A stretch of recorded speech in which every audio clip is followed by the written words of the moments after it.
I'm Jim Henson. This is Kimberly Robles-Smith, our librarian, and Robert Goulart from Information Systems Decision Science with me also. We worked on a course that I teach at the senior level in Information Systems and Decision Sciences, and it has a writing project at the end for senior level students. It involves research and writing regarding analyzing the needs of a theoretical small business in terms of information systems. And what we hoped to do was improve the quality of their research and their reference materials. So Kimberly designed the research portion of it, and then I created a video that Robert is going to use in an introductory class. I'll let them talk about their portions of it, and when Kimberly finishes, I'll crank up a couple of minutes of our fantastic video. The video will be posted on Blackboard for the students to use. Robert will be handling that part of it, and then the other thing we're going to do is, in light of what we see here and the way things work in our classes, we'll also do a mobile version from Blackboard that they can download to their own devices and carry with them. So we'll have both available. This is the full version that we'll show a little bit of today. And it's done with a screen capture software of Camtasia. So it's a hands-on demonstration that they can use anytime they want, back and forth. They can play it back, rewind it, any way they want to use it. It's about 10 minutes, and it has some real good points in it. So Kimberly? The information skill that we were hoping to teach the students was how to both find and select information. And since we were working with the first class is just a lab, and students don't have a lot of interaction with people, we created a tool that they could use. And the tool, there were three main things about the tool that had to be in place. First, it had to be concise, and it had to be very focused. Secondly, it had to be available to them whenever they needed it. And finally, it had to be immediately apparent to them how it would help them complete the assignment. Because if there's too much of a lag time when they start with a new tool, it immediately becomes, why am I learning this? What's this going to do for me? And they get bored.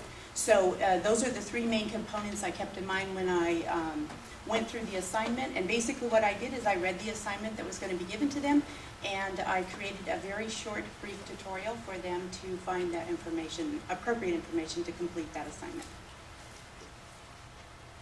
The first time they'll get introduced to this is going to be in a lower division. Welcome to our library search demonstration. The purpose of this exercise is to illustrate some of the ways you might conduct a library search so that you obtain the types of results you need. This approach will assist you in making searches of library resources that are targeted, fast, and highly relevant. When you begin looking for articles to support your research, the best place to start is on the Henry Madden Library's homepage.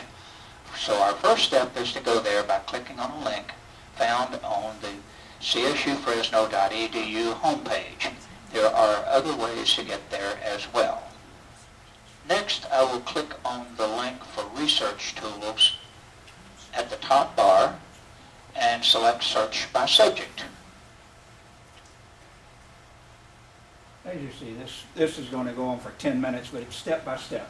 Right. Yeah, it goes through an entire search in the databases on some topics so they can see how they can filter the results, get to the right results that they're looking for the project.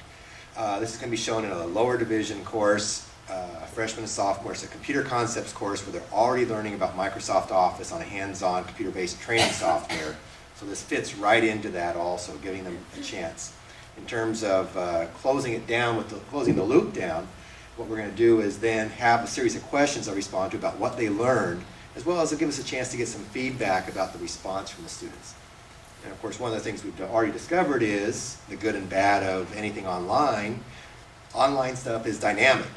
What we had already thought about doing last semester, the database has changed, so we had to redo the video already this semester with reflecting those changes.